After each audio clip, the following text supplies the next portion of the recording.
Hello बच्चों, आज हम क्लास 12 के second chapter reproduction in flowering plant के अंतर्गत सीड के बारे में अध्ययन करेंगे। हम जानते हैं कि फर्टिलाइजेशन के बाद जो आपका ओव्यूल होता है, जिसे हम बोलते हैं बीजांड, वह सीड में बदल जाता है, बीज में बदल जाता है। इसीलिए हम लोग सीड को राइपेंड या फर्टिलाइज्ड ओव्यूल कहते हैं। पका हुआ ओव्यूल या निषेचित ओव्यूल कहते, क्योंकि वह ओव्यूल से ही फर्टिलाइजेशन के बाद सीड में बदलता है।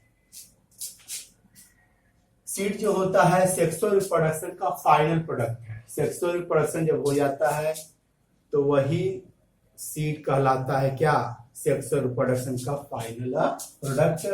सीड जो होता है फ्रूट के अंदर सुरक्षित रहता है। ये एंजियोस्पर्मी का क्या है, खासियत है कि उनके अंदर जो सीड है वो फ्रूट या फ्रूट वॉल के अंदर क्या होता है, सुरक्षित रहता। आइए हम लोग दो तरह के सीड के बारे में अध्ययन करेंगे, डाइकॉट सीड और मोनोकॉट सीड। आइए हम डाइकॉट सीड के बारे में अध्ययन करते हैं।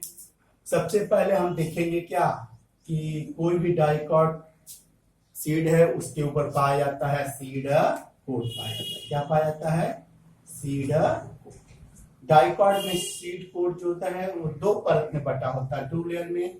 आउटर जो लेयर होता है बाहरी, उसे हम टेस्टा बोलते हैं, और भीतरी जो लेयर होता है उसे टेगमेन बोलते हैं। तो सीड कोट दो लेयर से मिलकर बना हुआ है, टेस्टा और टेगमेन।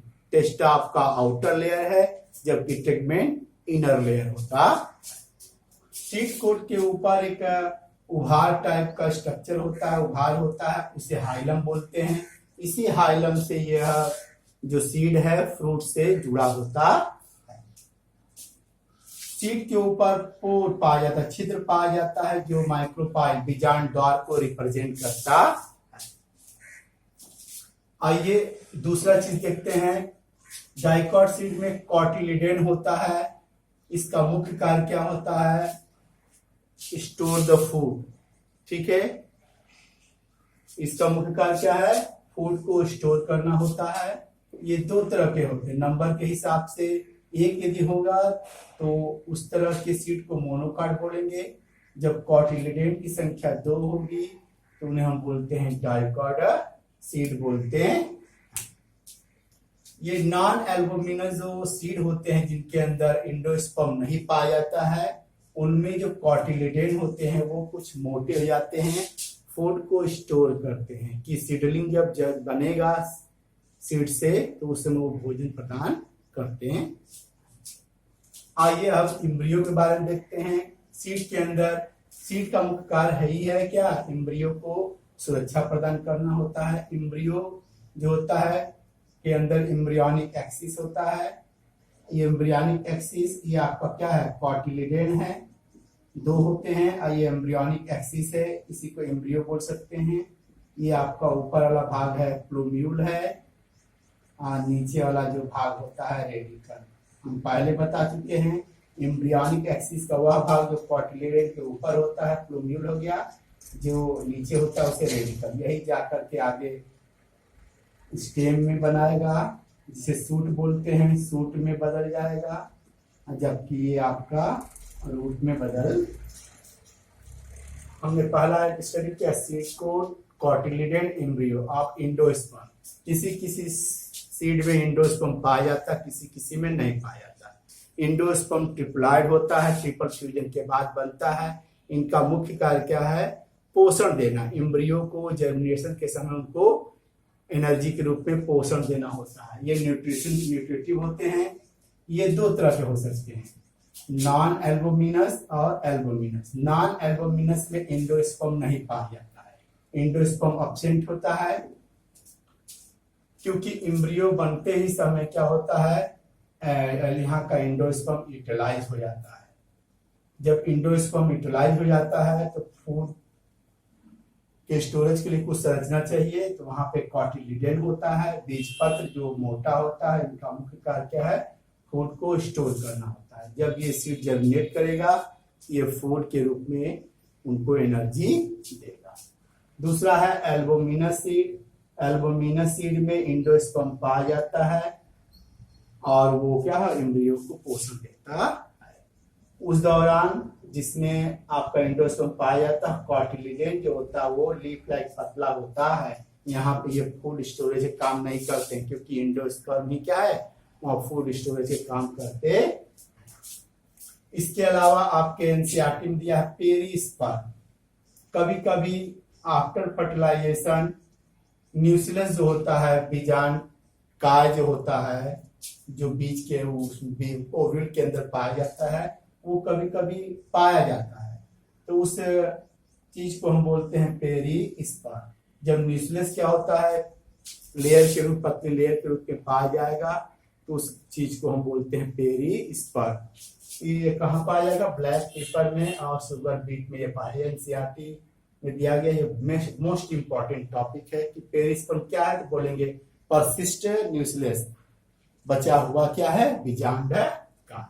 इस तरह हमने स्टडी किया डाइकॉट सीड। आइए हम मोनोकॉट सीड के बारे में अध्ययन करते हैं। जो मोनोकॉट सीड क्यों कहते हैं, क्योंकि इनके अंदर एक कॉटिलिडन, एक बीज पत्र होता है। इस तरह के जो सीड होते हैं, मैक्सिमम जो सीड होते हैं एंडोस्पर्मिक होते हैं, अर्थात मोनोकॉट के जितने भी सीड है उनके अंदर एंडोस्पर्म पाया जाता है। लेकिन एक्सेप्ट ऑर्चिड, ऑर्चिड एक ऐसा है मोनोकॉट जिसके अंदर आपका एंडोस्पर्म पाया जाता है। इसको छोड़ दिया जाए तो जितने भी सीड है वो एंडोस्पर्मिक होते हैं मोनोकॉट के। आइए इसके स्ट्रक्चर के बारे में देखते हैं। ये आपका स्ट्रक्चर, ये जो नीले रंग का बना हुआ है, ये जो पोर्शन है नीले रंग से जो अंदर ये घिरा हुआ डॉट डॉट करके है, ये हम एंडोस्पर्म बोलते हैं। और उसके नीचे ये पूरा पूरा भाग जो है ये एम्ब्रियो कहलाता है। एंडोस्पर्म जो होता है वो चारों ओर से प्रोटीन लेयर से घिरा होता है। ये जो हम बनाए हैं नीले कलर से, ये प्रोटीन लेयर है, एलिरोल लेयर होता है, इसी से ये सुरक्षित रहता है। ये भी क्वेश्चन आता है। और ऊपर जो होता है ये जो लेयर है वो दो चीज से मिलकर होता है, फ्रूट वॉल जिसे पेरिकार्प बोलते हैं, सीड कोट। मोनोकॉट में जो सीड कोट होते हैं ये मक्के का है। मक्के में क्या होता है, सीड कोट और फ्रूट वॉल आपस में चिपके होते। ये आपका एंडोस्पर्म है जो न्यूट्रिशन प्रोवाइड करता है। नीचे आपका ये एम्ब्रियो है। एम्ब्रियो में देखिए ये एक तरफ स्कोटुलम है, ये आपका क्या है, मोनोकॉट का कॉटिलिडन है, बीज पत्र कहलाता। अंदर आपका एम्ब्रियोनिक एक्सिस है, ऊपर जो है प्लूम्यूल है, नीचे जो है रेडिकल है। प्लूम्यूल जो है ऊपर से एक प्रोटेक्टिव सीट से घिरा होता है जिसको बोलते हैं कोलियोप्टाइल। नीचे रेडिकल भी एक प्रोटेक्टिव लेयर से घिरा होता है जिसे बोलते हैं कोलियोब्राइया। इस तरह हमने स्टडी किया डाइकॉट सीड और मोनोकॉट सीड। एनसीईआरटी में और कुछ दिया हुआ है, इंपॉर्टेंस दिया हुआ सीड का। सीड का इंपॉर्टेंस क्या है, फूड रिजर्व के रूप में। सीड जो होता है फूड रिजर्व के रूप में काम करता है, संचय करता है भोजन का। जो सीडलिंग बनते समय, अंकुरण के समय वो भोजन प्रदान करता है। इनके ऊपर हार्ड सीड कोट होता है जो क्या करता है, एम्ब्रियो को सुरक्षा प्रदान करता है। नंबर 3 बेटर एडेप्टेशन, यह संचय अपने एनर्जी को और एम्ब्रियो को सुरक्षित रखता है कि अनफेवरेबल कंडीशन के बाद उसमें अंदर क्या, अनफेवरेबल कंडीशन जब बीत जाए, जब हम उसको बोएं तो आसानी से वो सीडलिंग जर्मिनेट करके नया पौधा बना सके। ये सेक्सुअल रिप्रोडक्शन का एंड प्रोडक्ट माना जाता है।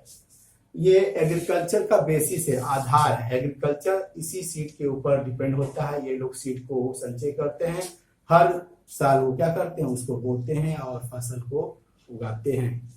और नंबर अगला है मैच्योर सीड। मैच्योर सीड में क्या है, डिहाइड्रेशन, उनके अंदर पानी एकदम नहीं होता है और वो डॉर्मेंस अवस्था में होता है। तो इस अवस्था में हम सीड को कई वर्षों तक क्या कर सकते हैं, सुरक्षित रख सकते हैं और जब जरूरत पड़ेगा तो उसको क्या कर सकते हैं, एग्रीकल्चर में, कृषि में इस्तेमाल कर सकते हैं। आइए टॉपिक है डॉर्मेंसी सीड। नॉर्मल जो सीड होते हैं फेवरेबल कंडीशन में अंकुरित होते हैं, नया पौधा बनाते हैं, उससे फसल बनते हैं। लेकिन कभी कभी जो सीड होते हैं फेवरेबल कंडीशन होने के बाद, मतलब पानी है, एयर है, स्वाद, सब फेवरेबल होने के बावजूद जब सीड अंकुरित नहीं होते हैं तो इस घटना को बोलते हैं डॉर्मेंसी। और ऐसे सीड को बोलते हैं डॉर्मेंट सीड बोलते हैं। ये क्यों होता है? नंबर 1 है वाटर कंटेंट रिड्यूस।